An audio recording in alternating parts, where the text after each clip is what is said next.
Nyathi family haisi kumira zvachose, yazviita zvakare. Nesuwo tinoti ngazviende mberi. Vana vari kudadisa zvavo ivava.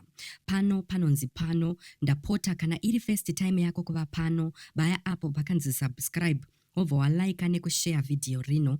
Izvi zvinobatsira kuti risvike kure.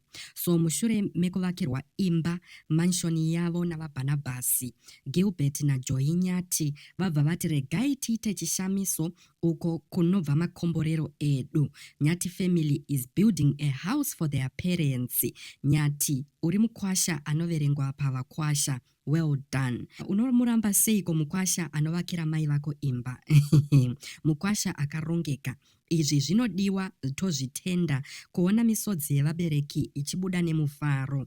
Nyathi, uri kuratidzawo vamwe varume kunze uku kuti zvinoitwa sei. Yesi, hama dzemukadzi dzinochengetwa. Usakanganwewo kuchengeta dzako. You are a very young couple, yet so focused. May God bless you both, Gilbert and Joy. Nemwana wenyu Kiki. You did very well. Mama is happy. Kana nenewo ndatodonedzawo musodzi panapa. I tap into this anointing. Well done, Vanango.